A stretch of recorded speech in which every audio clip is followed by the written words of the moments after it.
Hey ho Pop Gengs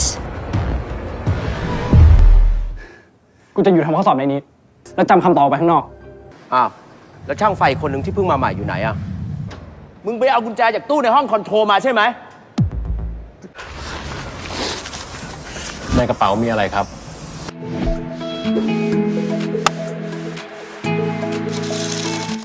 Seperti yang kamu udah tahu di episode sebelumnya, listrik dalam gedung akhirnya mati, walaupun belum ada pesan dari Fluke. Karena Doi nggak bisa nemuin handphonenya dimanapun, dan ini bikin Lin ngerasa ada yang nggak beres. Ternyata di dalam gedung, walau handphone nggak kunjung ditemukan, Fluke akhirnya mutusin buat tetap matiin listrik sesuai rencana sebelumnya. Cuman apesnya, karena bukan Fluke, tapi Paman Chai sendiri yang nelpon teknisi listrik. นี่เจกชัยนะส่งช่างไฟมาที่นพพร Security Printing ตอนนี้เลย Selain itu di ruang kontrol nih juga ada karyawan yang lagi ngecek kondisi ruangan. Dan praktis, ini bikin Fluke kewalahan buat ngambil kunci ruang sampah. Tapi karena udah kedesak, Doi akhirnya nekat dan untungnya sukses ngambil kuncinya. Sementara itu, seperti yang udah kelihatan di episode sebelumnya, Pat udah masuk ke gedung percetakan bareng teknisi beneran yang udah mereka sewa. Sayangnya begitu ketemu sama Fluke, ada kabar buruk soal handphone yang belum ketemu. Padahal situasi di luar gedung juga udah mulai krisis nih. Karena mobil dari teknisi yang ditelepon sama Paman Chai udah tiba. Jadi Lin bisa langsung nyadar kalau Fluke gagal ngelakuin tugasnya. Makanya Doi buru-buru nyegah teknisi yang dipanggil Paman Chai. Terus ngaku kalau dirinya diminta ngabarin soal listrik yang udah dibenerin. Jadi mereka nggak perlu masuk lagi ke dalam. Cuman ya para teknisi ini nggak yakin. Jadi mereka nelpon nomor percetakan buat konfirmasi langsung ke Paman Chai. Untungnya nih sebelum sempat diangkat, teleponnya udah keburu putus. Jadi rencana bisa tetap dilanjut. Meski kayak gitu ya, keadaan dalam gedung sebenarnya belum bisa dibilang aman. Soalnya Fluke yang minta izin buat nganterin Pat dengan alasan mau ngecek mesin cetak. Ternyata malah disuruh balik posnya sama Paman Chai. Jadi Pat harus pergi sendirian, ngebongkar tempat sampah demi nyari HP dalam kotak nasi yang gagal ditemuin sama Fluke. Untungnya sih HP-nya ketemu. Cuman, begitu coba ngirim pesan, ternyata koneksi internet di sana itu nggak stabil.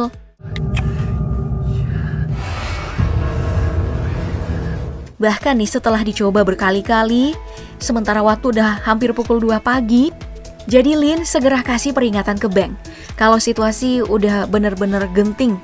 Tapi begitu ditanya, si Doi cuma diam. Dan tahu-tahu udah keluar dari mobil, terus ninggalin Lin dan Grace. Ya, kayaknya di antara semua karakter nih, emang Beng yang paling ngebet sama rencana ini. Karena selain mastermind-nya adalah Doi, memang ada kebutuhan juga buat nyari uang dalam jumlah yang gede. Berhubung udah tahu caranya, ya udah dipakai aja gitu kan. Emang ya orang kalau udah dibawa pengaruh duit itu, bakal nggak bisa ngendalin diri. Mana bener, mana yang salah. Pasti bakal ngehalalin segala cara kayak... Makanya pas Pat dan teknisi udah selesai benerin listrik, terus sekarang ngerasa nggak ada pilihan lain, mereka akhirnya mulai masuk ke rencana B, yaitu ninggalin percetakan secepatnya. Cuman begitu mau keluar nih, tiba-tiba ada karyawan yang ngabarin kalau di luar ada teknisi lain yang pengen masuk buat bawain peralatan yang ketinggalan. Ini bikin Pat jadi bingung dong, meski akhirnya diain aja. Nah, ini keputusan yang tepat sih, soalnya rekan yang dimaksud tidak lain dan tidak bukan adalah Bang. Singkat cerita, setelah dapat kabar soal rekan di luar gedung, Pat akhirnya ninggalin ruang kontrol. Terus nggak sengaja denger Paman Chai jelasin ke panitia ujian soal pengacak sinyal seluler yang sengaja dipasang demi keamanan informasi di dalam gedung percetakan itu. Itu bikin Pat jadi makin panik. Dan sepertinya panitia ujian gak sengaja nangkep ekspresinya, makanya mereka sempat raguin para teknisi.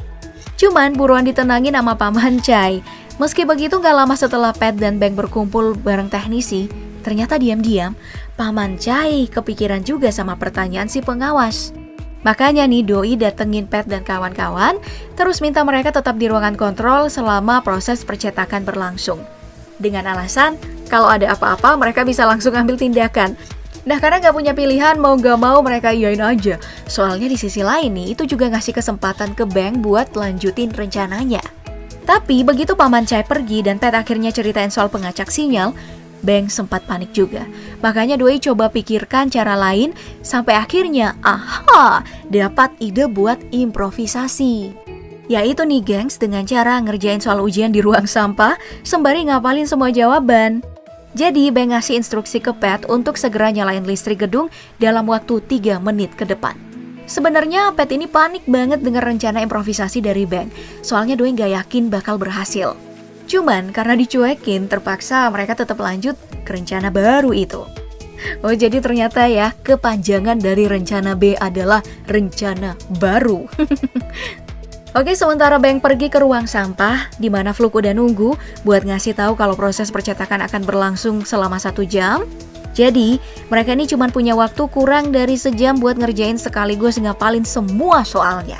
Singkat cerita, setelah 3 menit berlalu, listrik akhirnya nyala sesuai instruksi dari Beng. Dan tanpa buang waktu, Paman C langsung merintahin karyawannya buat segera nyetak, sembari mastiin ke panitia ujian bahwa kalau semuanya bakal selesai tepat di pukul 3 pagi. Sementara dalam ruang sampah, setelah berkali-kali gagal, Beng akhirnya sukses dapat cetakan soal ujian dan mulai ngerjain soal supaya bisa selesai sesuai jadwal. Waktu berlalu, proses percetakan juga udah hampir selesai. Karena itu Paman Chai datengin Pat dan rekan teknisnya buat ngucapin terima kasih udah nunggu.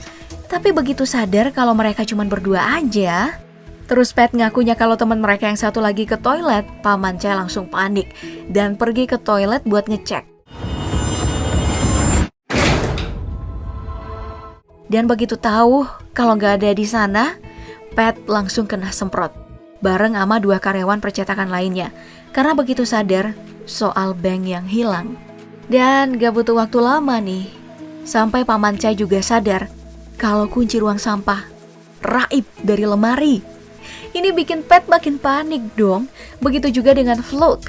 Namun tiba-tiba ada karyawan lain yang datang buat minta kunci. Dan itu langsung beresin persoalan kunci ruangan sampah. Sayangnya di ruangan sampah sendiri rupanya ada masalah. Karena cetakan soal ujian yang diambil sama Beng kurang berapa halaman, sementara proses percetakan udah berlangsung. Dan semua sampel yang bisa dipakai buat jawab soal udah habis kepotong. Jadi Beng gak punya pilihan lain selain ngambil potongan yang tersisa sembari nyoba buat nyusun soalnya jadi satu lagi. Ya ampun, deg-degan ya. Cuman Paman C akhirnya tiba di ruangan sampah nih dan berusaha masuk. Untungnya sih pintu masih terkunci rapat. Tapi itu malah nimbulin masalah lain. Karena begitu gagal masuk, Paman Chai bergegas ke kantornya buat ngambil kunci cadangan. Sedangkan Beng ternyata gagal nyusun potongan soal ujian. Waduh. Dan mutusin buat lanjut ngerjain sisa soalnya. Walau sedikit kesulitan karena hasil cetakannya gak jelas banget. Ini membuat rencana geng biji atau Bad Genius sudah diambang kegagalan nih. Apalagi setelah ngambil kunci, udah waktunya Paman Chai akhirnya ngajak panitia ujian ke ruangan sampah karena proses cetak udah selesai. Tapi anehnya, begitu mereka tiba di ruang sampah, ternyata udah gak ada orang. Dan gak lama kemudian, karyawan yang tadi minta kunci dari Fluk datang dengan forklift. Ya, si karyawan ini bisa bernafas dengan lega. Dan Paman Chai jadi bersikap lebih tenang lagi. Terus datengin Pat CS buat ngungkapin terima kasih. Terus ngawal mereka bertiga ninggalin gedung percetakan. Sekedar buat mastiin kalau nggak ada seorang pun dari mereka yang bawa keluar sesuatu dari dalam gedung. Nah, saat diperiksa, Pat baru nyadar kalau HP dari kotak nasi masih ada di tasnya. Belum dibuang seperti udah direncanain sebelumnya. Cuman anehnya nih, pas diperiksa, petugas keamanan dan detektor bunyi yang diambil dan ditunjukin sama satpam justru obeng, bukan handphone. Hal ini bikin Pat jadi sadar kalau Beng nyembunyiin sesuatu dari mereka. Cuman gak sempat doi bahas pas mereka balik ke mobil, karena waktu udah mau habis. Nah, baru setelah kembali ke gudang yang jadi markas mereka nih, dan Grace Gerchap nyiapin jawaban buat dimasukin ke ID card, di saat itulah Pat mulai nanyain soal petugas keamanan ke bank. Awalnya sih Beng nyangkal, cuman akhirnya doi ngaku kalau itu adalah rencana B yang disiapin sendiri. Dan di saat bersamaan, Grace tiba-tiba ngasih laporan kalau ada jawaban yang double. Tapi Beng ngakunya kalau dia salah tulis. Terus ngapus salah satu jawaban yang mana bikin Lin malah curiga. Kemudian minta Beng buat ngulang hafalan jawabannya, supaya bisa dicocokin. Tapi Beng malah nolak dan nuduh Lin raguin kemampuannya, yang mana malah diain amah Lin aja. Soalnya semua hal yang Beng lakuin di belakang mereka emang bikin Beng jadi layak untuk diraguin. Cuman Beng lagi-lagi mengelak kalau mereka udah nggak punya waktu. Baru setelah didesak terus sama Lin buat ngulang semua jawaban, Beng akhirnya mulai nyebutin satu persatu. Dan sialnya ternyata nggak ada satupun yang sesuai. Soalnya, karena panik saat di ruang sampah, Beng jadinya malah nggak ada kesempatan buat ngapalin satupun jawaban. Lalu habis, bersambung ke episode selanjutnya. What the... Terus klien mereka gimana dong? Mana udah pada bayar lagi kan? Kalau gini bisa kena pasal berlapis tuh. Udah nipu, nyuri, mana terorganisir pula. Terus banyak yang dirugiin juga kan? Aduh, sekalian aja jadi mafia deh. Kalau mau jahat, mending gak usah tanggung-tanggung. Anyim banget kan? Aku habis lihat episode jadi punya prasangka buruk nih sama ujian nasional. Jangan-jangan sindikat penjual kunci jawaban yang biasa rame pas mau UN sama aja kayak Beng yang ngasih kunci asal-asalan. Tapi kayaknya enggak sih. Kalah Indonesia mah modelnya lain. Paling pakai kekuatan orang dalam. Ya, akhir episode selanjutnya bakal jadi penutup nih buat recap series ini. Kira-kira endingnya kayak gimana ya? Apakah mereka akan tetap lanjutin kasih kunci jawaban ke klien meskipun isinya salah? Atau mereka akhirnya taubat, terus masuk pesantren? Kamu tetap stay tune aja deh pokoknya, biar kita sama-sama tahu gimana sih endingnya. Sampai jumpa di video berikutnya. Sawadi!